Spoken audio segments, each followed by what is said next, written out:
Bom dia, igreja. Vocês estão bem? Quantos aqui têm mais um pouco de tempo para ouvir um pouquinho sobre a mensagem? Amém? Glória a Deus por isso. Primeiro eu queria me apresentar. Meu nome é Lucas Góes, como o pastor já antecipou. E quero agradecer muito à família pastoral por esse convite, por essa honra. Tenho me sentido de fato em casa aqui desde o primeiro minuto que cheguei em Fortaleza, o pessoal lá me buscando. Ontem a gente tendo um tempo lá no Difflin Camp e eu creio que hoje de manhã não vai ser diferente. Deus vai nos mover para algo, Deus vai falar aos nossos corações. Mas sou casado com a Bárbara já há 8 anos, ainda não temos filho. A nossa vida é um pouquinho agitada, né? Toda semana praticamente num lugar diferente, e o Senhor nesse ano está preparando um tempo para a gente parar um pouquinho, para a gente descansar no sentido de viagens, para estar em casa, e eu creio que 2025 vai ser um ano que a gente vai conseguir, de fato, expandir o nosso primeiro ministério, que é a nossa casa, a nossa família. Mas Bárbara manda um beijão para vocês de Itapipoca, ela é a minha principal incentivadora, porque se a gente está aqui hoje para poder ministrar, ela com certeza abre mão de estar junto para que a gente possa dividir, né, o que a gente tem vivido na nação. Então, sou muito grato, sempre gosto de dizer e lembrar. Quando eu falo isso, igreja, é que começa a ficar com saudade, aí eu começo a falar muito dela. Mas é a mulher mais linda do mundo, mais incrível do mundo, a minha melhor amiga, e de fato eu estou morrendo de saudade da minha casa, de estar com ela, mas também sabendo que Deus tem algo para nós essa manhã. Sou pastor local também, tem uma igreja chamada Logos Church, em Londrina, no Paraná, um pouquinho longe, mas o dia que você puder estar conosco, visitar o Paraná, vai lá para Londrina, vá na nossa igreja, vá na nossa casa, que você vai ser muito bem recebido, da mesma forma que todas as vezes que eu estou em uma paz, sou muito recebido, muito bem recebido também. Então, Londrina, Paraná, logo ali, você chega e você pode nos visitar. E é uma gratidão imensa estar com você para compartilhar um pouquinho daquilo que Deus tem. Amém? Vamos orar mais uma vez?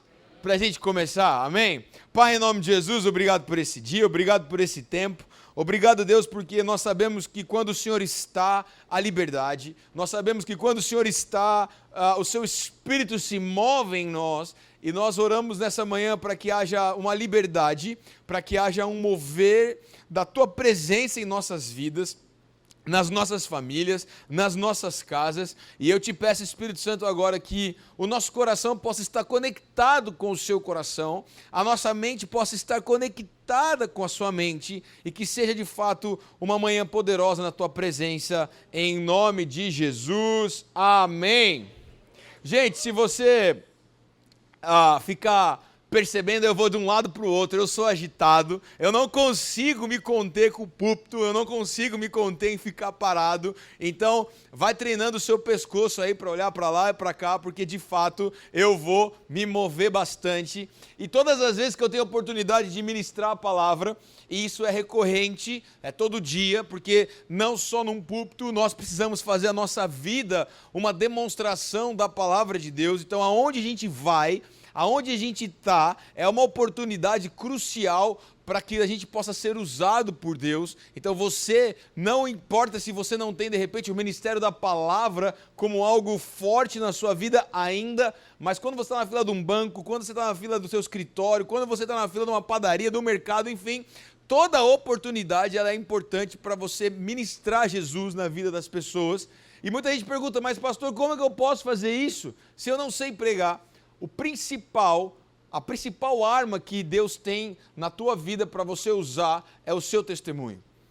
Da onde Deus te tirou, da onde Deus te limpou, como Deus te limpou, é a principal mensagem que você pode carregar para a vida de alguém. Então, toda oportunidade é crucial. Da mesma forma que essa manhã eu quero trazer algo para você, o tema dessa ministração, ou o título dessa mensagem, se você gosta de anotar ou se você apenas vai gravar, vai deixando Deus falar no seu coração, eu tenho convicção que é uma manhã onde Deus vai falar nos nossos corações, é que basta uma palavra. Repita aí comigo, basta uma palavra. Na metodologia do reino, na metodologia dos céus, basta uma palavra e Deus pode transformar tudo. Eu não sei o que você está passando nessa manhã ou nesses dias, mas basta uma palavra e Deus pode te curar. Basta uma palavra e Deus pode abrir uma porta, uma janela de oportunidade para a sua vida. Basta uma palavra e Deus pode realizar um milagre. Para Deus, uma palavra, um sim, um haja, um ok, pode transformar tudo que nós precisamos. Da mesma forma que um não de Deus transforma também tudo que nós precisamos. Um não de Deus também é importante nos nossos dias. Um não de Deus também é um cuidado. Por isso eu quero te convidar nessa manhã a você abrir João 5. O Evangelho de João, no capítulo 5, é o nosso texto base, para que a gente possa mergulhar nessa palavra, mergulhar nessa verdade de Deus para mim e para a sua vida. Enquanto eu estava preparando esse tempo, Deus falou sobre essa palavra, e eu creio que é um tempo especial sobre essa igreja, então vamos ler com nossos corações abertos. João 5, 24 a 25, diz o seguinte: e eu lhes asseguro, é Jesus falando, quem ouve a minha palavra e crê naquele que me enviou, tem a vida eterna e não será condenado, mas já passou da morte para a vida. 25, eu lhes afirmo que está chegando a hora, e já chegou, em que os mortos ouvirão a voz do Filho de Deus, e aqueles que a ouvirem viverão. Nós estamos vendo aqui João escrevendo sobre Jesus, uma fala de Jesus muito importante, e aqui é o centro dessa mensagem, aqui é a parte principal dessa mensagem, que eu preciso te passar fundamentos, que há uma diferença muito grande, muito importante e fundamental para a sua vida a partir de hoje, que Jesus está explicando que há uma diferença entre crer e ouvir. Crer e ouvir. Porque às vezes a gente ouve a palavra de Deus. Às vezes a gente ouve o que Deus está falando. Mas será que todas as vezes que a gente ouve a voz de Deus, ou ouve o que Deus está falando, será que todas as vezes, consequentemente, nós cremos no que nós estamos ouvindo? Porque existe uma distância entre você ouvir e você crer. Existe uma grande distância entre você crer em algo e aquilo ser resultado de algo que você ouviu. E Jesus aqui no Evangelho de João, ele estava segurando, ele estava confiando, ele estava garantindo que quem ouve a palavra do próprio Deus, mas também crê na palavra de Deus, tem a vida eterna. Então, veja, a primeira coisa que nós podemos extrair desse texto é que se nós queremos ter a vida eterna, viver na eternidade, estar com Jesus, estar com Deus, nós precisamos ouvir a palavra, mas nós precisamos crer na palavra. Olha para o seu irmão e fala assim, ó, não é só ouvir, é crer. Vai lá, com convicção, não é só ouvir, é crer. Interessante que João descreve Jesus, todas as vezes que você lê João, você vai perceber que João descreve Jesus como sendo o próprio Deus. O Evangelho de João retrata as histórias de Jesus, o ministério de Jesus, dando ênfase que Jesus é o próprio Deus. Quando você, próxima vez que você lê os Evangelhos, se você falar assim, cara, parece que eu estou lendo as mesmas histórias, eu quero te ensinar algo aqui.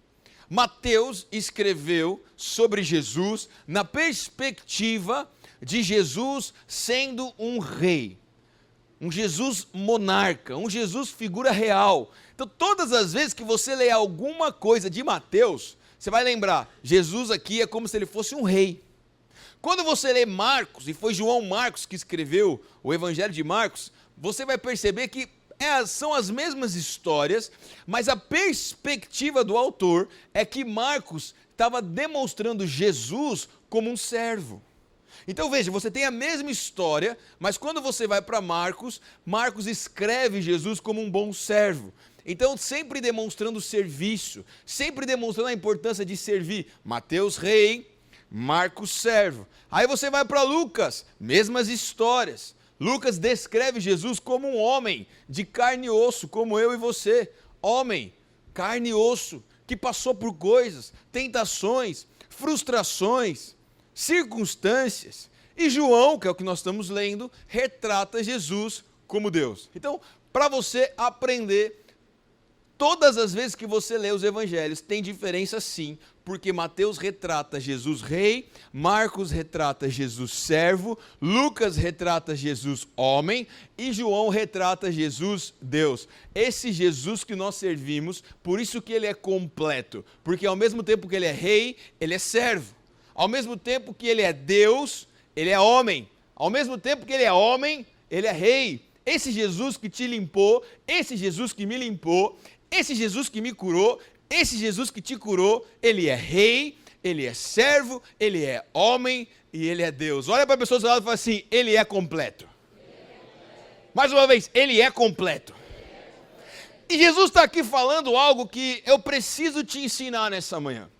A diferença entre ouvir e crer, ouvir e corresponder, ouvir e ter fé.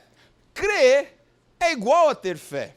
Você está aqui domingo de manhã, domingo de carnaval, você veio num culto, você poderia estar em qualquer outro lugar, você poderia estar descansando, você poderia estar assistindo televisão, você poderia estar pulando o carnaval, que é o que o mundo faz, e você decidiu pela fé ir num culto, ouvir uma mensagem, adorar a um Deus que você não consegue ver, que você não viu ainda, mas que você sente, que você crê e que você declara todos os dias que Ele é o Senhor da sua vida. Isso é fé. Agora, eu quero te ensinar a você equacionar a sua fé. Gente, vocês não me conhecem, só algumas pessoas aqui me conhecem um pouquinho. Eu sou extremamente visual. Eu não consigo fazer nada sem enxergar ou tentar mostrar na minha mente algo que eu possa entender o que eu quero falar. Então eu quero te explicar como que a gente produz ou como que a gente constrói fé. Porque a fé é o igual a crer. O ouvir, você vai ouvir. Por isso, você precisa acordar e se limpar para que você possa ouvir de fontes seguras. Por exemplo, seus pastores são fontes seguras. Seus líderes são fontes seguras. Seu discipulador é uma fonte segura. Cuidado para você não emprestar os seus ouvidos a pessoas que vão falar para você coisas que não são seguras. Então, ouvir é muito natural, porque você emprega o seu ouvido a alguém e a pessoa fala e você ouve. Amém até aqui? Agora, crer é sobrenatural, porque crer é fé. Crer é a certeza daquilo que você não consegue ver. Então eu quero te ensinar como que você pode ser um homem e uma mulher de fé. Como que você pode crer? Porque Jesus, através do Evangelho de João, está falando que quem ouve a palavra, mas também crê naquele que enviou, naquele que o enviou, terá a vida eterna. Então, precisamos aprender a construir fé. Precisamos aprender a fundamentar a nossa fé. Então, o resultado dessa equação vai ser fé, amém? Mas eu preciso passar o primeiro elemento dessa equação. E o primeiro elemento para você ter fé, ou você aumentar a sua fé, é que nós precisamos de convicção. Repita aí comigo, convicção. Um homem e uma mulher sem convicção não consegue chegar no resultado de fé. Então, a primeira parte da nossa equação, cujo resultado é fé, é convicção. Eu e você, a partir de hoje, precisamos ser convictos do Deus que nos chamou. Precisamos ser convictos que através da palavra de Deus há transformação. Precisamos ser convictos que Deus pode transformar aquilo que você necessita. Precisamos estar convictos que Deus é o melhor caminho. Precisamos estar convictos que só há um caminho e esse caminho é Jesus. Precisamos estar convictos que ao fazermos uma aliança com Ele, como a ceia, como hoje, nós estamos profeticamente declarando que o Senhor nos limpou, nos lavou, nos redimiu, e essa convicção precisa ser aumentada. Essa é a primeira parte dessa equação, convicção. Mas existe uma segunda parte da equação. Então você pega convicção e você soma com, por exemplo, dependência divina, ou dependência de Deus, ou depender de Deus, você começa a produzir fé. Fé não é só uma convicção. Pastor, eu sou um homem extremamente convicto do que Deus tem para mim. Isso não significa automaticamente que você tem fé. Porque se você não ser convicto, mas também você não for uma pessoa que dependa de Deus, você vai começar a trabalhar, mesmo em convicção, com a força do seu braço. E na força do seu braço, você não vai chegar no resultado de Deus. Poxa, pastor, por que não? Porque Deus precisa de um espaço para Ele agir na tua vida. E se você não abrir um espaço para Deus agir na sua vida, consequentemente não tem lugar para Ele. E se não tem lugar para Ele, você não depende dEle, logo você não produz a fé dEle. Porque é uma diferença, igreja, entre a fé em Deus e a fé de Deus. Existe uma grande diferença entre a fé em Deus e a fé de Deus. A fé em Deus é você crer que Deus é o Deus que você crê, que você professa, Jesus, etc, etc. Essa é a fé em Deus. E essa fé não é a fé que Jesus fala, se vocês tiverem uma fé do tamanho de um grão de mostarda, vocês poderão mover montanhas. Sabe por que não é essa? Porque se fosse essa, seria fácil. A gente crê em Deus. A gente tem fé em Deus, a gente está aqui reunidos em nome de Deus. Se a gente tivesse essa fé em Deus, então, do tamanho de um grão de mostarda, a gente estaria movendo céus e terras, porque nós temos a fé em Deus. A fé que Jesus fala aqui é uma outra fé, é a fé de Deus. É a mesma fé que o próprio Deus tem sobre a criação, sobre a humanidade. É o dom da fé que o apóstolo Paulo descreve, que nós podemos receber o dom da fé. E esse dom da fé, ou a fé de Deus, de fato é muito difícil, até ao ponto de que se fosse do tamanho de um grão de mostarda, nós moveríamos céus e terras. Agora, essa fé de Deus que Jesus está falando que nós temos que ouvir e crer, ela é proporcional ao tamanho da minha convicção, ao tamanho da minha dependência nele, mas também há mais um elemento para dar esse resultado, que são ações sacrificiais. Fé no ambiente, fé que gera milagres, fé que gera transformação, fé que gera cura, ela vai te levar a ter que ter convicção, dependência de Deus, mas também atos ou ações sacrificiais. Quando um homem ou uma mulher anda em convicção, em dependência de Deus e em ações sacrificiais ou renúncia ou deixar Deus fazer, essa pessoa é uma pessoa de fé. E essa pessoa crê naquilo que ela vê e ela crê naquilo que ela não vê. Por isso a primeira coisa que eu quero dizer para você é que você nessa manhã possa receber o aumento da fé de Deus na sua vida, mas que você tenha convicção, dependência de Deus e ações de renúncia ou ações sacrificiais para você gerar fé. E essa fé é o tal crer aqui que Jesus fala que nós precisamos ouvir e crer. Então, a partir de hoje, nós não vamos orar a oração da terra. Nós precisamos aprender a oração do céu. Pastor, como que é isso? Eu vou te ensinar. Oração da terra. Pai, em nome de Jesus, se for da tua vontade, que o Senhor converta o meu marido. Ah, Senhor, se for da tua vontade que, de fato, eu tenha recursos essa semana para pagar as contas. Ah, Senhor, o Senhor é maravilhoso, o Senhor é único. Mas, Senhor, se for da tua vontade, que o Senhor abra uma porta de emprego. Essa é a oração da terra. Às vezes uma oração até um pouco hipócrita, porque a gente chega para Deus cheio de dedos, ah, Senhor, se for da tua vontade, e no fundo do nosso coração a gente quer que Deus faça, a gente quer que Deus faz, e a gente fica numa posição de, muitas vezes, pedintes por algo, quando a gente está orando muito na oração da terra, oração do céu. Você vai para o seu quarto, ou você está no carro, ou você está em qualquer lugar, e você sabe o que você precisa, mas você já declara o que você quer viver. Senhor, obrigado, porque eu tenho uma porta de emprego. Senhor, obrigado porque eu tenho recurso disponível. Você nem tem o recurso. Você nem tem. Vai ter que passar a semana, vai ter que ver como vai ser. Mas em vez de você orar a oração da terra, Senhor, se for tua vontade, que o Senhor me dê recursos, você já ora a oração dos céus, dizendo, Senhor, obrigado porque eu já tenho o recurso. Senhor, obrigado porque eu já tenho a cura. Senhor, obrigado porque o Senhor já converteu meu marido. Olha, esposa, se você está orando pela conversão do seu marido, para de orar para Deus converter, já começa a agradecer a conversão. É diferente quando a gente ora a oração da terra e quando a gente ora com convicção a oração do céu. Nós precisamos aprender nessa manhã que basta uma palavra para Jesus e ele pode mudar tudo. Gente, Deus criou tudo que vocês estão vendo como matéria, tudo que vocês estão vendo como criação, através de uma palavra, haja. Haja, bum, haja, bum, haja, bum. Deus pode mudar a sua vida através de uma palavra. Agora, existe um gap, existe um vão entre você ouvir isso e você acreditar nisso.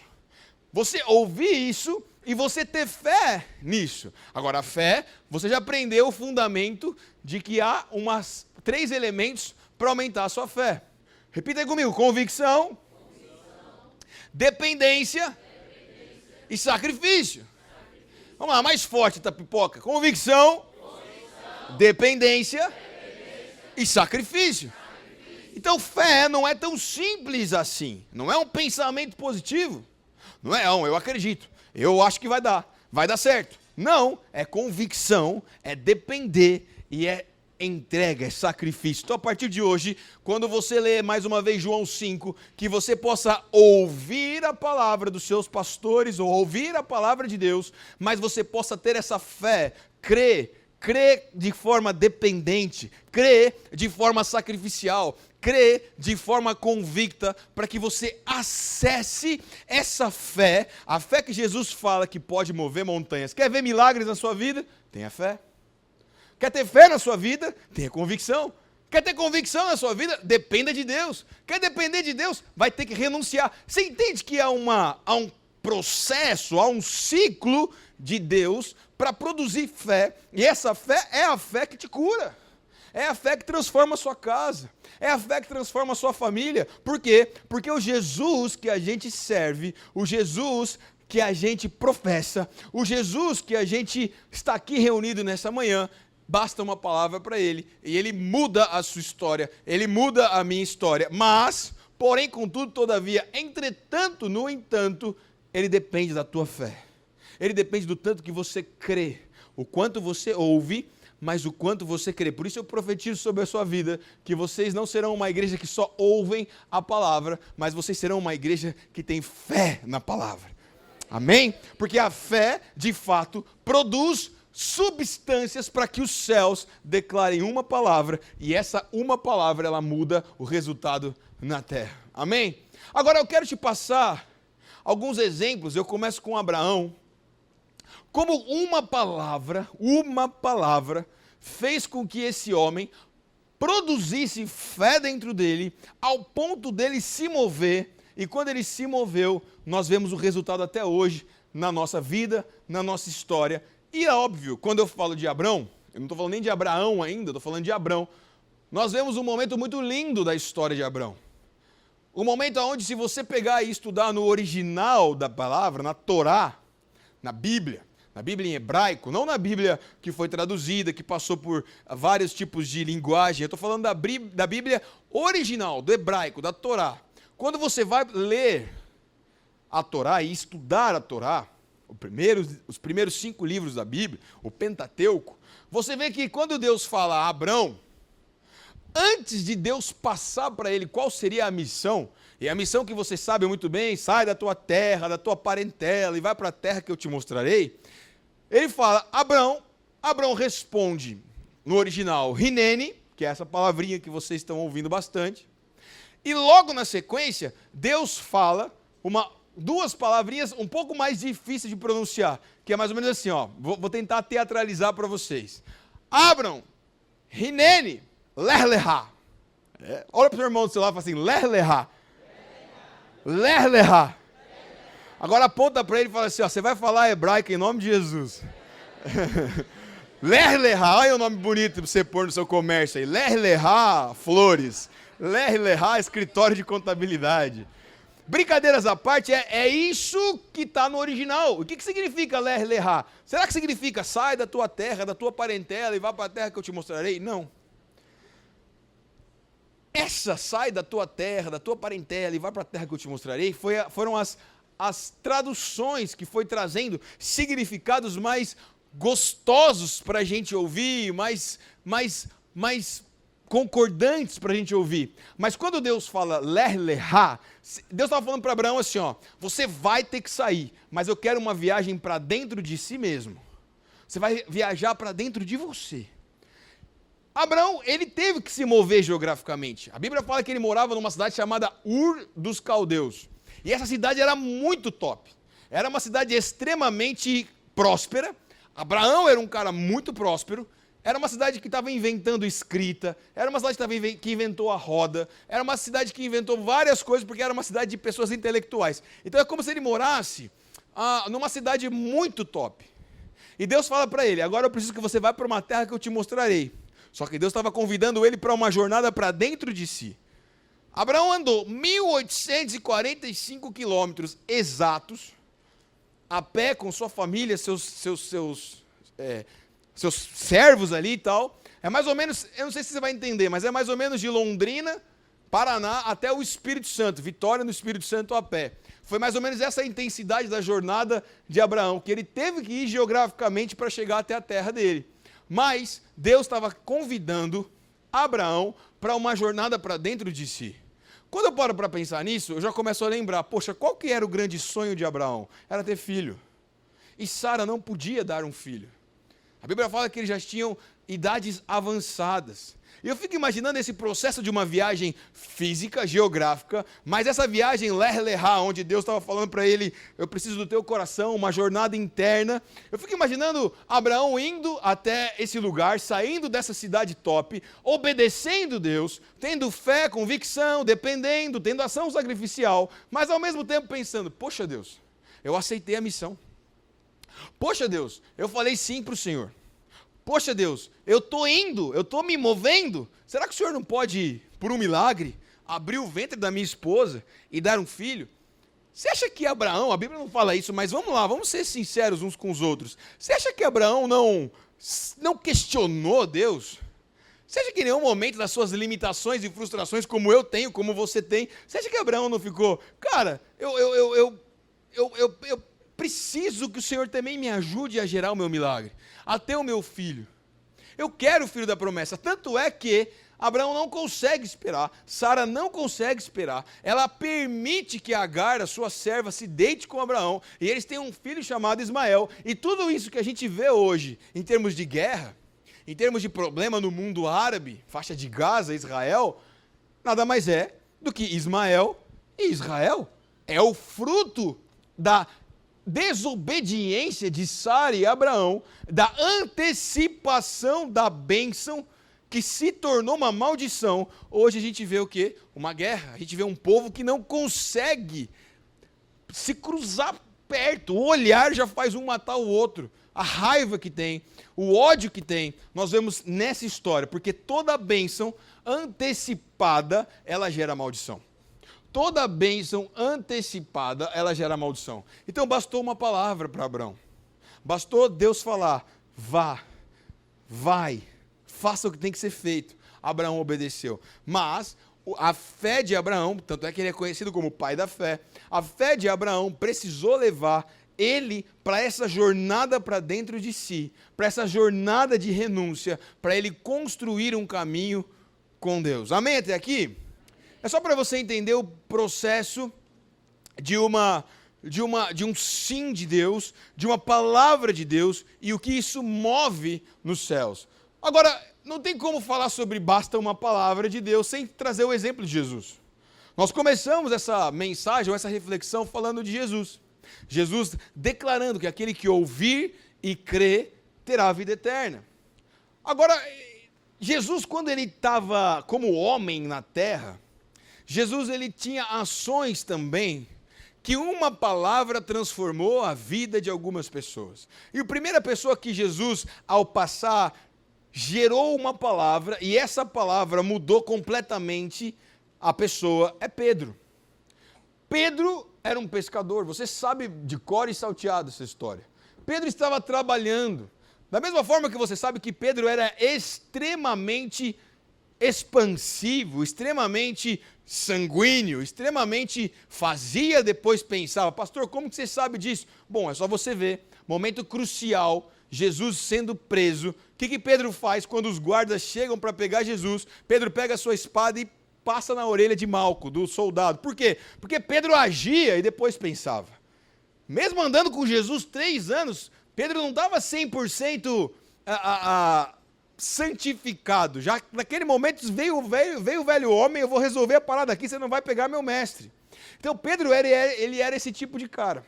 E Pedro estava ali na beira, pescando, trabalhando, e chega um homem que ele nunca viu na vida. E esse homem, por uma palavra, transforma a vida de Pedro. Olha lá, abre lá comigo, Mateus 4, 18 e 20. Mateus 4, 18 e 20. Andando à beira do mar da Galileia, Jesus viu 2 irmãos, Simão, chamado Pedro, e seu irmão André. Eles estavam lançando redes ao mar, pois eram pescadores. E disse Jesus: sigam-me, e os farei pescadores de homens. No mesmo instante, eles deixaram as suas redes e o seguiram. Jesus chega para Pedro e fala: siga-me. A Bíblia não fala que Pedro foi pensar. A Bíblia não fala que Pedro falou: cara, qual que é o seu plano? Qual que é a sua estratégia? Quem é você? O que nós vamos fazer? A Bíblia não fala que Pedro foi conversar com a sua esposa. Pastor, mas Pedro tinha esposa? Ué, se mais para frente Jesus vai curar a sogra de Pedro, significa que Pedro tinha uma esposa. Pedro não foi conversar com a sua esposa para ver se dava. Quando ele encontrou Jesus, quando ele viu Jesus, e Jesus apareceu para ele, ele olhou para Jesus, veio uma convicção de aquele cara era o tal Jesus. Quando Jesus falou: siga-me, a Bíblia nos garante, nos fala que no mesmo instante eles deixaram as suas redes e o seguiram. Talvez essa manhã a palavra para você é: siga-me. Talvez Jesus está aqui nessa manhã passando dizendo: cara, você precisa me seguir. E seguir a Cristo é não se importar como vai ser, é não se importar nesse instante se tem que ver o plano de governo, se não tem que ter plano de governo, qual que é a estratégia, qual que não é a estratégia, para onde eu vou, para onde eu não vou, como vai ser, como não vai ser, é seguir. Porque siga-me, bastou um siga-me, e Pedro teve a sua vida transformada. E Pedro se conectou com Jesus, e ao se conectar com Jesus, ele teve a sua vida em 3 anos mudada. Não era 100% como Jesus, tanto é que você vê que negou Jesus, você vê que explodiu muitas vezes, mas é o mesmo Pedro que lá na frente, em Atos 3, pregou e mais de 3.000 se converteram. É o mesmo Pedro que fundamentalizou a igreja, a eclesia, isso que nós estamos vivendo hoje. Foi através de Pedro a fundamentação da igreja. Olha o que Deus faz na vida de um cara que estava na beira do mar, pescando, uma vida simples, um improvável, não era nenhum intelectual. Jesus chega, olha tete a tete, olha para ele e fala: siga-me, uma palavra. A Bíblia fala que no mesmo instante, Pedro abriu mão de tudo, foi seguir a Cristo, e ao seguir a Cristo virou esse homem que a gente fala até hoje. Bastou uma palavra e Pedro teve a sua vida transformada. Talvez para você nessa manhã é: siga-me. Está na hora de você seguir a Cristo de verdade, sem olhar para trás, largar, lançar as suas redes, parar de ter, será, talvez, não sei, acho que hoje não, amanhã talvez. É no mesmo instante. A Bíblia fala no mesmo instante. Mais para frente Jesus passa, está andando em Jericó, e ele vê um cara chamado Bartimeu. Você sabe muito bem dessa história, cego Bartimeu. A Bíblia fala em Marcos 10, que Jesus chegou a Jericó. Quando Jesus e seus discípulos, juntamente com uma grande multidão, estavam saindo da cidade, o filho de Timeu, Bartimeu, que era cego, estava sentado à beira do caminho pedindo esmolas. quando ouviu que era Jesus de Nazaré, começou a gritar: Jesus, filho de Davi, tem misericórdia de mim. Muitos o repreendiam para que ficasse quieto, mas ele gritava ainda mais: Filho de Davi, tem misericórdia de mim. Jesus parou e disse: Chamem-no. E chamaram o cego. Ânimo, levante-se, ele está chamando.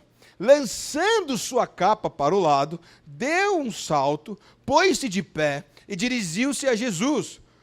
O que você quer que eu lhe faça? Perguntou Jesus. E o cego respondeu: Mestre, eu quero ver. Vá, disse Jesus, a sua fé o curou.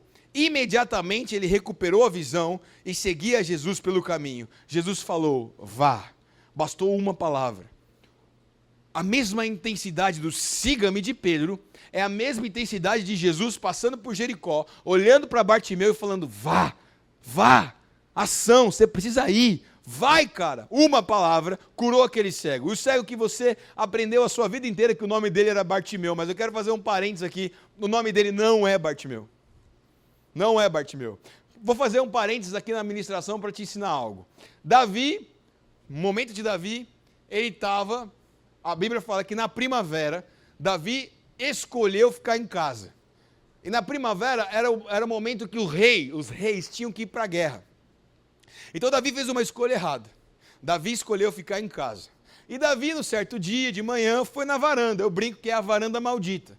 Ele foi na varanda, quando ele estava na varanda, ele estava lá de boa, e ele olha para uma outra casa e vê uma mulher tomando banho, e essa mulher é fruto de um adultério que ele teve então com essa mulher. Qual que é o nome da mulher, igreja?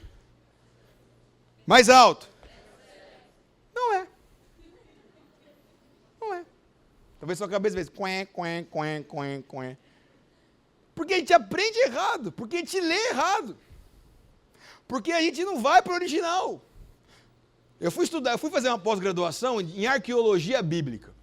E quando eu fui estudar arqueologia bíblica, eu fui ver o sentido original da palavra, minha mente começou a bugar, começou a dar tela preta. Porque eu comecei a ver coisas que eu aprendi a vida inteira, que agora não é mais 100% verdade, porque a Bíblia original, ou o que estava escrito no texto, a gente tira do contexto, a gente traduz e não entende muito bem. Batseba não era o nome dela. Pastor, qual era o nome dela? Eu não sei. Está aqui no bloco de notas. O dia que eu estiver com Jesus, é uma das minhas perguntas. Jesus, qual era o nome então da Batseba? Deixa eu explicar. Bet, filha, Seba, nome do pai dela, filha de Seba. Porque mulher naquela época não tinha moral para ter o nome escrito num manuscrito como esse. Só pessoas muito especiais como Ruth, Esther, Ana. Agora Batseba, ela até era imoral. Ela até é uma mulher que adulterou, uma mulher que traiu seu marido. E o autor escreve filha de Seba, Bet-seba, filha de. Da mesma forma que você acabou de ouvir sobre Bartimeu, repete aí, Bartimeu. Qual que é o nome do cego?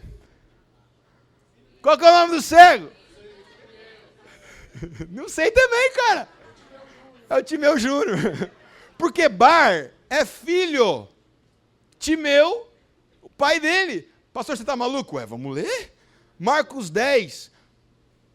Estavam saindo da cidade o filho de Timeu, vírgula, Bar, Timeu, filho de Timeu. Quer ver outra pegadinha para você? Como que é o nome daquele amigo de Paulo que ele andava junto, tal de José, tal de não é o nome dele, cara, é filho de Nabé. Não é Barnabé. Qual que é o nome dele então? I don't know. Dá lá no meu bloco de notas para eu perguntar para Jesus. Mas quando você vê o original, você percebe que é filho de, filha de. Então Bartimeu aqui não tinha nem nome. Aqui quando Marcos retrata Jesus chegando, ele estava conversando com alguém que não tinha nem nome. Alguém que não era nem digno de ser chamado pelo nome. Era o filho de Timeu. É mais ou menos assim, ó. É o filho dele ali, ó, cara. Conversa com ele. E o cego chega. E Jesus, de um jeito até engraçado, fala assim, o que você quer? Era meio óbvio.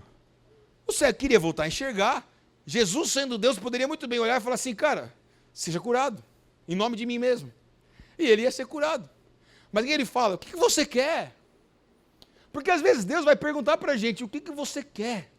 O que você quer de verdade? E aí Bartimeu responde, Senhor, eu quero ver. E aí uma palavra gerou o milagre. Vá. Na mesma intensidade do siga-me de Pedro, vá. E talvez para uns aqui nessa manhã, siga-me. Está na hora de você se entregar. Mas para outros vá. Está na hora de você agir. Está na hora de você sair da zona de conforto. Está na hora de você sair da água parada. Vá. Vá em busca do seu milagre. Vá em busca da presença de Deus. Vá mergulhar mais profundo, em águas mais profundas. Uma palavra gerou cura na vida daquele homem. Uma palavra gerou cura na vida de Bartimeu. Da mesma forma que mais um tempo depois, em João 5, nós vamos ver Jesus chegando com a sua galera num lugar chamado Betesda. É logo na entrada de Jerusalém, existe inclusive o lugar. E Betesda significa casa de misericórdia. E nesse lugar, Betesda, só morava pessoas que estavam marginalizadas, doentes, separadas, que não tinham mais família, que a família não estava mais nem aí. E a Bíblia fala que de vez em quando passava o anjo do Senhor, batia ou agitava as águas se movimentavam, e o primeiro a mergulhar naquela água era curado. E a Bíblia fala que existia um homem que estava ali há 38 anos, paralítico, ou seja, esse era não conseguia jamais ser o primeiro a pular, porque ele não tinha como e ninguém ia ajudar ele, porque estava todo mundo por si ali, todo mundo querendo resolver. Olha o que a Bíblia fala em João 5, 1-9. Algum tempo depois, Jesus subiu a Jerusalém para uma festa dos judeus. E há em Jerusalém, perto das portas das ovelhas, um tanque que em aramaico é chamado Betesda, tendo 5 entradas em volta. Ali costumava ficar grande número de pessoas doentes e inválidas, cegos, mancos e paralíticos. Eles esperavam um movimento nas águas. De vez em quando descia o anjo do Senhor e agitava as águas. O primeiro que entrasse no tanque, depois de agitadas as águas, era curado de qualquer doença que tivesse. Um dos que estavam ali era paralítico, fazia 38 anos. Quando o viu deitado e soube que ele vivia naquele estado durante tanto tempo, Jesus lhe perguntou, você quer ser curado? Olha como Jesus sempre, quando encontra, ele é um pouco até sarcástico, ele é um pouco até bem-humorado. Você quer ser curado? É óbvio que a pessoa quer ser curada. Só que olha por que Jesus fez essa pergunta. Olha por que Jesus faz essa pergunta. Você quer ser curado? E disse o paralítico. O paralítico poderia responder à igreja só assim, claro que eu quero. É o que eu mais quero. Seria uma resposta de alguém curado emocionalmente, só não curado fisicamente. Mas olha o que Jesus queria gerar nesse cara. Disse o paralítico, Senhor, eu não tenho ninguém que me ajude a entrar no tanque quando a água é agitada. Enquanto estou tentando entrar, outro chega antes de mim. Jesus perguntou se ele queria ser curado, porque Jesus não estava só se importando em curar ele fisicamente. Jesus queria extrair dele o coração. E o coração desse cara de 38 anos era um coração extremamente em orfandade. Eu não tenho ninguém. Ninguém me ama. Ninguém me quer. Ninguém me ajuda. Deixa eu falar uma coisa para você. Às vezes a gente separa o milagre da nossa vida, porque a gente, ao invés de ouvir Jesus e corresponder pela palavra dele, a gente fica, mas eu não tenho isso. Mas eu não consigo. Mas olha a minha casa. Mas olha meu pai. Mas olha minha mãe. Mas olha as minhas condições. Quando Jesus chegou, você quer ser curado? Esse cara, no tanque de Betesda, ele abriu o coração e mostrou para Jesus que o coração dele precisava ser curado antes dele ser curado fisicamente. Então talvez essa manhã tem pessoas que antes de serem curadas fisicamente, nas doenças que você possa ter, talvez seja um dia que Deus quer tratar o seu coração primeiro. Olha que lindo. Então Jesus lhe disse, levante-se, pegue sua maca e ande. Olha o que a Bíblia fala, imediatamente o homem ficou curado, pegou a maca e começou a andar. Para esse homem, um encontro com Jesus, a palavra foi levante-se. Você tem Pedro, a palavra foi siga-me, e a resposta foi imediatamente. Você tem Bartimeu, a palavra foi vá. E o mesmo texto lá em Marcos 10 diz, Imediatamente ele recuperou a visão. Olha que interessante, uma palavra, imediatamente. Uma palavra, imediatamente. E olha o que fala em João 5, levante-se. Imediatamente aquele homem levantou e foi curado. Uma palavra, quando tem fé no ambiente, é o suficiente para mudar a vida, até mesmo de um paralítico, 38 anos, até mesmo de um cego de nascença, até mesmo de um homem como Pedro. Será que é algo impossível ou demasiadamente grande que o nosso Deus não pode fazer nessa manhã? Basta uma palavra para ele. Agora, tem pessoas que possam estar nesse estado de siga-me. Está na hora de você decidir, como Pedro, a seguir Jesus. Mas talvez você está no grupo de pessoas que você precisa ir, agir. Tem sonhos que você enterrou, que nessa manhã Deus está trazendo de volta no seu coração, que você precisa desenterrar. Porque está na hora de você agir. Vá! Vá! Da mesma forma que tem pessoas que nessa manhã precisam se levantar. Sair desse lugar de vitimismo, sair desse lugar de mimimi, sair desse lugar de síndrome de Gabriela. Não sei se os mais antigos vão lembrar daquela novela. Eu cresci assim, eu vivi assim, eu nasci assim. Cara, quando o sangue de Jesus é derramado na cruz por você, não é como você era, é como você vai ser através da cruz. Não é como você foi, é como você é através da cruz. Para de viver numa redoma que você fica lembrando de coisas do passado e preso nela. Sabe o que é depressão, igreja? Sabe qual que é a melhor definição de depressão que eu já vi na minha vida? A melhor definição de depressão é excesso de passado. Toda pessoa que está com depressão, ela tem excesso de passado.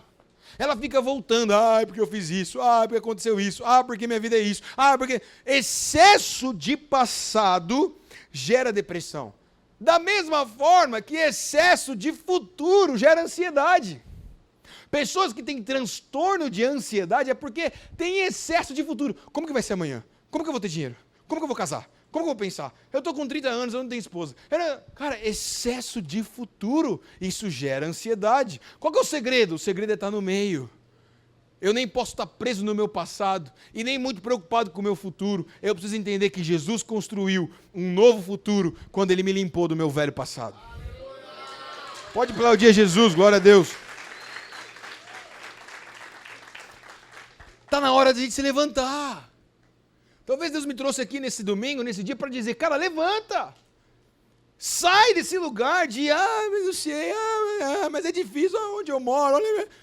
Cara, deixa eu falar uma coisa para você. Os fariseus estavam reunidos quando chegou um tal de Jesus. E a Bíblia fala que os fariseus, que eram os grandes eruditos, eles falaram assim, acaso pode sair algo bom de Nazaré? Porque Nazaré era conhecido como uma cidade extremamente zoada, vou usar esse termo, uma cidade ruim, uma cidade que não se produzia nada, uma cidade que a terra não era boa. E Jesus cresceu em Nazaré. Então o povo olhava para Jesus como Jesus de Nazaré. Era assim que as pessoas eram chamadas. Sabia que Maria Madalena não é nome composto? É Maria Magdalena, porque era Maria de Magdala, é uma cidade. Judas Iscariotes também não é nome composto, é Judas de Cariote. Cariote é uma cidadezinha que tem do lado de Jerusalém. Mas a gente acha que é nome composto, a gente tem que aprender um pouquinho mais. Judas de Cariote, da cidade de Cariote. Maria Magdalena, de Magdala. Jesus, de Nazaré. Era assim que as pessoas eram conhecidas. E a Bíblia fala, acaso pode sair algo bom de Nazaré? Nazaré é uma cidade extremamente ruim. E às vezes a gente ouve, será que pode sair algo bom de Itapipoca? Cara, pode, é você. Pode, é a sua casa. Pode, é a sua descendência. Pode, é os seus próximos, é a sua próxima geração. Por quê? Porque a gente fica fascinado, a gente fica bitolado, a gente fica preso em orações da terra, em percepções da terra, em coisas naturais, e a gente esquece que a nossa vida hoje é uma construção com foco na eternidade, e que a gente necessita orar a oração do céu. Deus, vai sair algo bom. Deus, a minha família será redimida. Deus, na minha família vai ter novas gerações de pastores, líderes, missionários. Você profetiza o milagre que você quer viver. Agora, nós também, eu estou terminando, me dá mais um tempinho. Nós também temos que entender que todo milagre, e basta uma palavra para Deus mudar a sua vida hoje, pode ser levante-se, pode ser vá, pode ser siga-me. Todo milagre vai te levar para processos, cara. Não existe, gente, milagre, e ele pode ser um milagre físico, visível.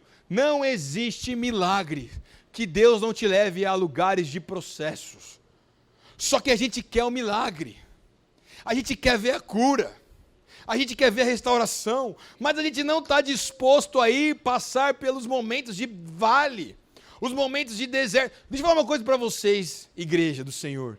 O homem, o ser humano não foi criado só para viver em momentos de êxtase, em momentos de cume, em momentos de alto. Porque se o ser humano viver só em momentos de cume, de êxtase, de alto, não abre espaço para Deus. Aí Deus faz o quê? Te dá demonstrações de cume, de ápice, de clímax, mas também te leva para momentos de vales, momentos de deserto. Porque é no momento de deserto que a gente abre um espaço para Deus agir. É no momento de deserto que a gente abre um espaço para Deus fazer. Então tem momentos que a gente quer um milagre, eu quero milagre, eu vou no culto do milagre, é 7 semanas não sei do que, é o corredor do sal, eu vou levar minha carteira, eu vou lá no pastor, o meu discípulo, o meu discipulado, a minha célula, eu quero milagre, eu quero milagre, eu quero milagre. Mas quando Deus te entrega o milagre, te leva para o processo, você porque o processo aperta, porque o processo dói, porque o processo rasga. Esses caras aqui precisaram passar por processo. Pedro teve que passar por um processo absurdo na vida dele. A gente não sabe qual foi o desfecho da história de Bartimeu, mas com certeza Bartimeu teve que ter uma mudança radical de vida, porque aquele homem que era marginalizado, de repente ele foi curado. Você acha que o quê? Quando ele chegou na cidade ali, entrou, todo mundo começou, uau, uau, uau. A primeira coisa que deve ter falado é: o que esse cego está fazendo aqui? Como que pode esse cara estar vendo? Agora imagina o outro, 38 anos morando dentro desse lugar, sem convívio com ninguém. De repente num sábado, que a Bíblia fala que era num sábado, num Shabat, esse homem sai de Betesda, imagina a cara do povo, imagina a cara da família, que fazia 38 anos que não via esse cara. O que você está fazendo aqui, cara? Cuidado para você não ser um balde de água fria na vida daquele que está vivendo um milagre. Como que pode aquele cara? Como que pode aquela menina? Como que pode era traficante? Como que pode era bruxo? Como que pode era prostituta? Como que pode é uma adúltera? Essa é a percepção do mundo. A cruz, ela muda completamente a perspectiva de quem a gente é, porque basta uma palavra para Deus. Você entende que esses milagres, esse sim de Deus, esse derramar de Deus, ele vai levar para processos. Agora deixa eu te falar uma coisa para terminar mesmo, no fundo do meu coração. Milagre, presta atenção nisso. Milagre, que é o que todo mundo quer, e eu também quero, eu preciso de muitos milagres na minha vida. O milagre alarga a nossa fé, ele aumenta a nossa fé, porque você vai no ambiente, você vê um milagre, você fala, uau, que poderoso, uau, Deus está presente. Então o milagre alarga, aumenta a nossa fé. Mas o processo, ele aumenta o nosso caráter. Então na mesma proporção que o milagre aumenta a nossa fé, os processos do milagre aumentam o nosso caráter. Da mesma forma que o milagre é visível, gente, se um paralítico entrasse aqui hoje, a gente orasse, se a pessoa saísse a cadeira de rodas, o pastor ia ter que jogar fora ou doar, o cara saísse andando aqui, alguém que você conhece, que está na rua aí, entra aqui na igreja, é curado, vai almoçar em algum lugar, todo mundo vê o milagre, fala, cara, na minha igreja o cara levantou, o braço cresceu, o olho voltou a enxergar, o milagre todo mundo vê, o processo ninguém vê, o processo é você e Deus. O milagre é visível. O processo é você e Deus. O milagre te faz crescer para cima, porque, meu Deus, olha o que aconteceu. Senhor, obrigado. Uau, que top. A fé no ambiente. O processo te faz crescer para baixo, porque você tem que se enraizar. Você tem que cimentar. Você tem que colocar profundeza, você tem que colocar fundamento. O processo te leva para baixo. Te leva para lugares, recâmaras mais profundas. O milagre é Deus quem faz, porque se essa pessoa entrasse aqui e fosse curada, é Deus que fez. Poderia ficar um dia inteiro te contando testemunhos de milagres visíveis, tangíveis que a gente já viu, porque o milagre é Deus quem faz. Mas os processos dos milagres, sou eu e você que correspondemos. Não depende só de Deus. Deus, eu sempre brinco na minha igreja. Cara, se tem um cara que eu conheço que é o cara mais educado que existe, é Deus. Deus é um gentleman. Porque Deus não chega e invade. Diferente de outras religiões, que a pessoa invade e você... Não, Deus bate na porta. Posso? Não, hoje não. Beleza. Aí Deus volta. Posso? Não, hoje não, hoje é carnaval, quem sabe amanhã. É igual fazer dieta, né? Na segunda-feira eu começo. Não sei se só em Londrina que o povo fala isso. Segunda-feira eu começo. Não, hoje é domingo, vou me permitir, mas amanhã eu começo. Aí amanhã? Não. Terça-feira, que é carnaval, né? Segunda de carnaval. Deus vai batendo na porta. Só que a gente é uma igreja que quer consumir milagre. Sem ter a dimensão do que o milagre, ou onde o milagre vai nos levar. Que é para esses lugares de processo. Por isso que eu amo ver milagres, eu amo orar por milagres, eu amo quando há cura no ambiente, mas a gente esquece da responsabilidade que todo milagre que Deus faz, ele nos leva a um caminho de processos. É por isso que você veio para Jesus e parece que sua vida ficou um pouco mais complicada. Pastor, mas eu fui para Jesus e depois que eu aceitei Jesus, parece que o cerco se fechou. Parece que a coisa ficou pior. Minha esposa isso, minha casa isso, meu trabalho isso, o cerco se fechou. Por quê? Porque Deus começou a te levar para o processo. E o processo é lapidação. E lapidação é fogo. O fogo purifica, mas o fogo queima. Eu não sei se você está vivendo o processo do milagre, onde você depende de um milagre, onde você quer um milagre. E amém. Glória a Deus, eu também preciso de milagres. Mas talvez você é o grupo de pessoas que estão precisando assumir o processo. Deixar Deus ajustar, afinar. É igual o instrumento. Se estiver desafinado, ele tem que tensionar. Ele tem que afinar. Aí ele vai tensionar a corda vai... Você que não corre, vai tentar correr hoje à tarde. 100 metros, porque o músculo está tensionando. Talvez você está hoje aqui, na mão de Deus, assim, tensionando. Mas é lindo, por quê? Porque essa tensão, como um elástico, essa tensão,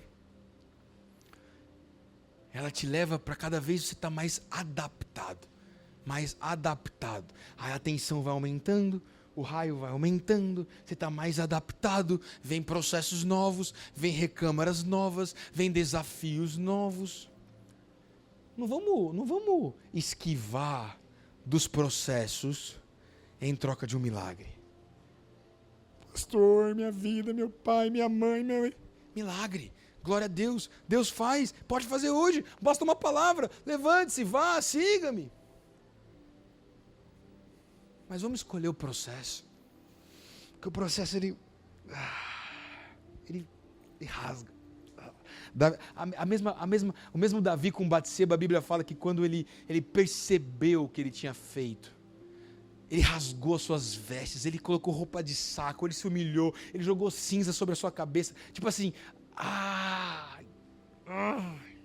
e ele teve que passar pelo processo, ele teve consequências. Ele perdeu o filho por conta disso. Deixa eu falar uma coisa para você, Davi é o melhor rei que tem na Bíblia, é o homem segundo o coração de Deus, mas também é o pior pai da Bíblia.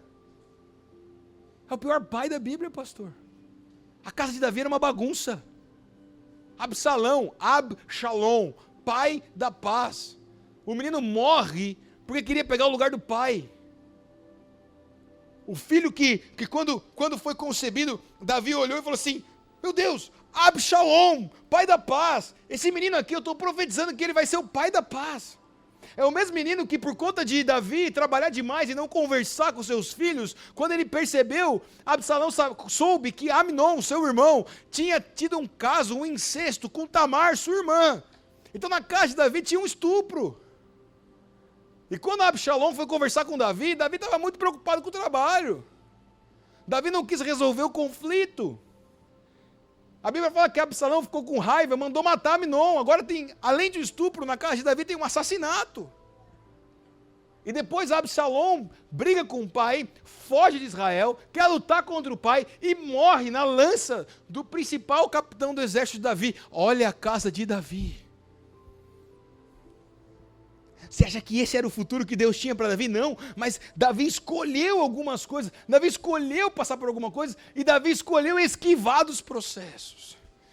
Pior casa da Bíblia. A gente não fala sobre isso. Só você ler.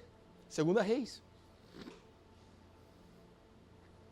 Porque a gente escolhe o milagre, a gente quer um milagre, eu quero viver um milagre, eu preciso de um milagre, um milagre, um milagre, um milagre. Deus, milagre, eu preciso da igreja, eu preciso me encher, eu preciso transbordar, eu preciso de mais, eu quero minha cura, eu quero minhas finanças, eu quero um trabalho, eu quero uma esposa. Mas ninguém quer vir para esse lado aqui, aonde Deus... Porque toda vez que Deus aperta o parafuso, a gente, ó...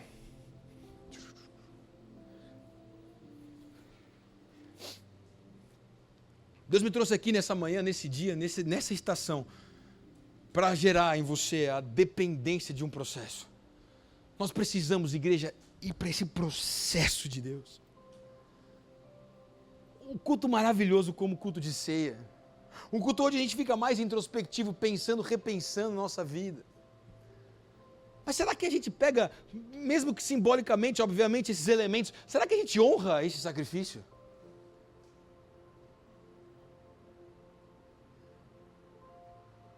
Se Jesus passasse por aqui hoje, se Jesus escolhesse Itapipoca hoje, para passar aqui, será que ele olharia para nós e olharia e falasse, caramba, e valeu a pena por essa pessoa? Milagre é uma palavra, está aqui, várias provas de que uma palavra é Deus. Mas às vezes o milagre não chegou na sua casa ainda, meu irmão, porque você não está preparado para o processo. Você não está querendo ser tensionado. Você não se entrega de verdade para ser tensionado.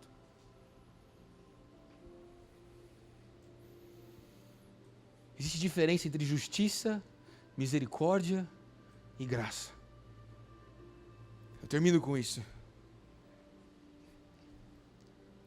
Vou tentar dar um exemplo mais didático possível para você entender. A diferença entre justiça, misericórdia e graça.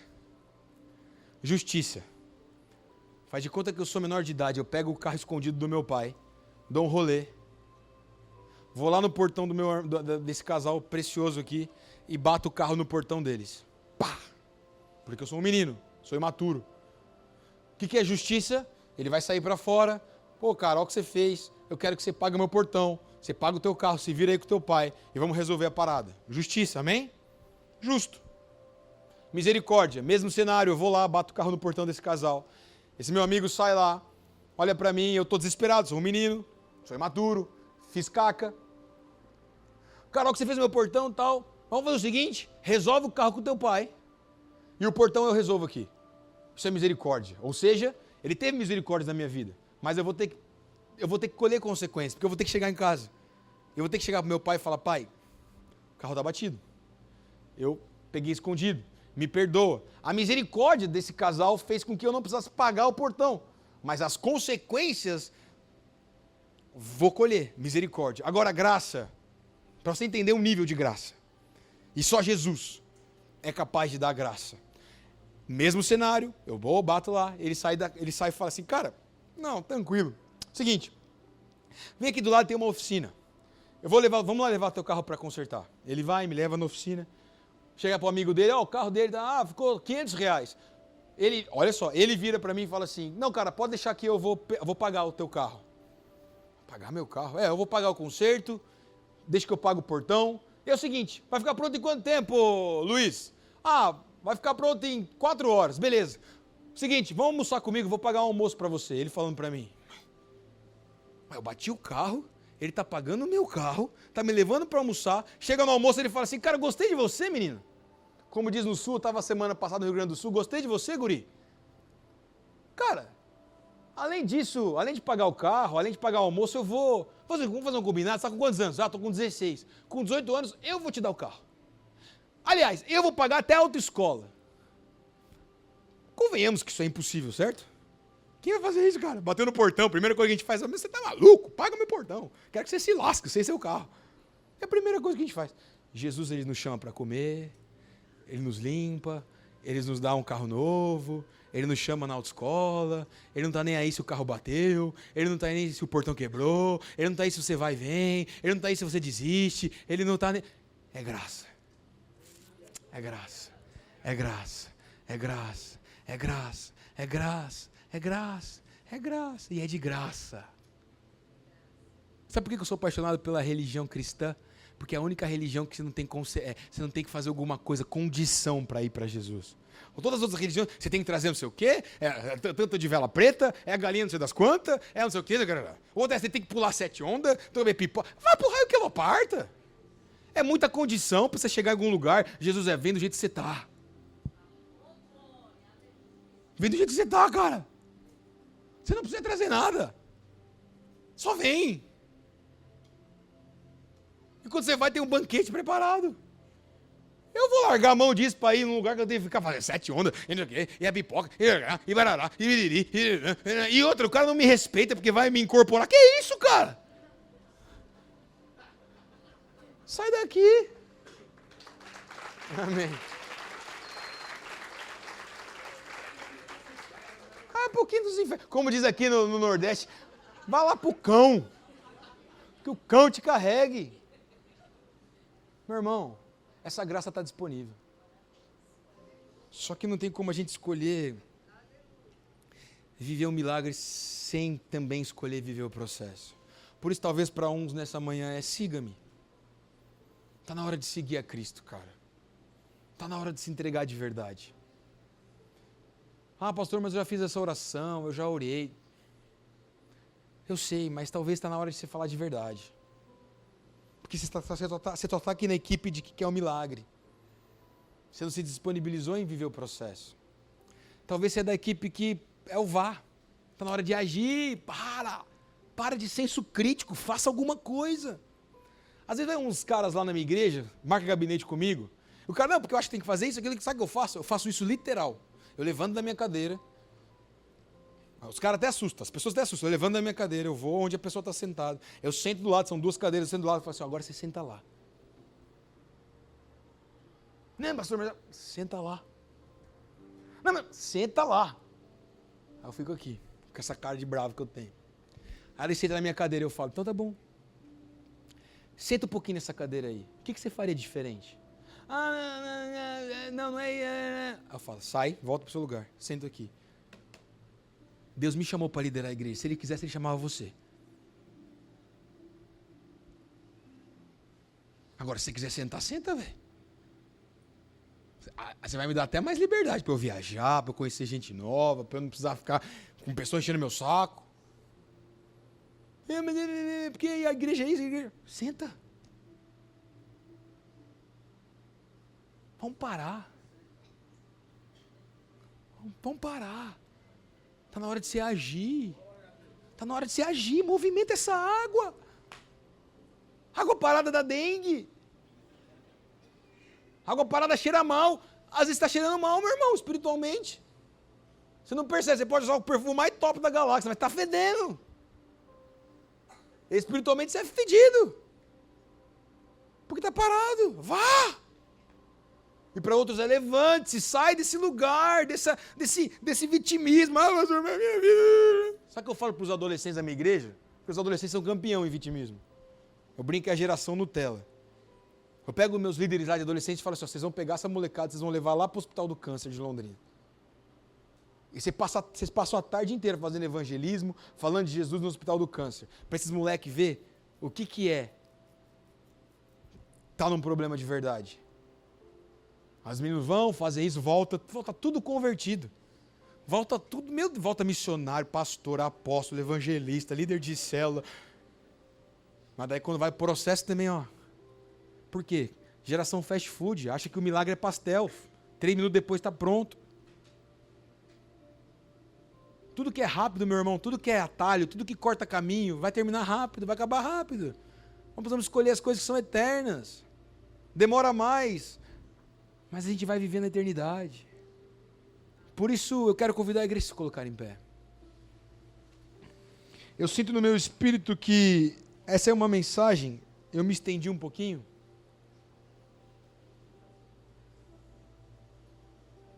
Mas eu sinto no meu espírito que é uma mensagem aonde Deus está comissionando, chamando para esses 3 grupos diferentes. O primeiro é, siga-me. E cara, você pode ser líder de célula. Talvez você não está seguindo a Cristo. Você pode ser um pastor, eu tenho que sondar meu coração, será que eu estou seguindo a Cristo?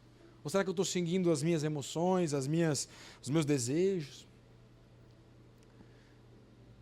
Então, se essa palavra faz sentido para você, siga-me. Abra mão de tudo.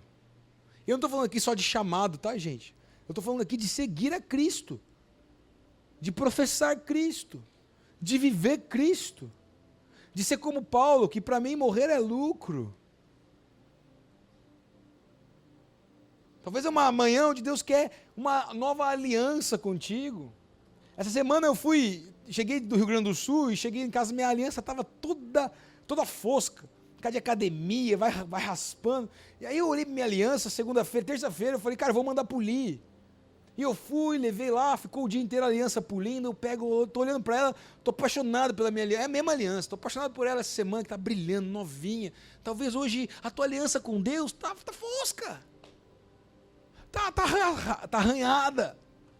Tem coisas ruins. Mas aí ele vai polir, e aí você vai sair daqui, ela tá brilhosa, e você olha e fala, uau, eu tenho uma aliança, minha aliança é linda, é aliança com Cristo. Talvez você é esse grupo, cara.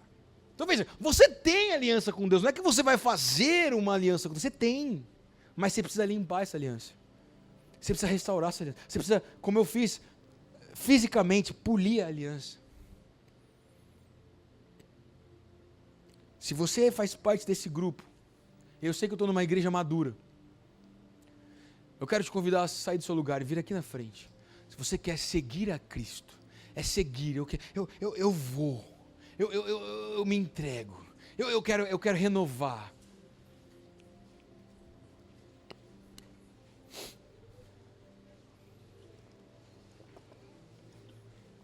Talvez você é do segundo grupo, se você for do primeiro, do segundo, você está aqui já mesmo. O segundo é, não, eu sinto que minha aliança está renovada, mas eu preciso agir. Eu estou muito parado. Eu estou muito estático no meu lugar, a água não está agitando. Eu preciso me mover, eu preciso ir. Se você faz parte do segundo grupo, vem para cá também.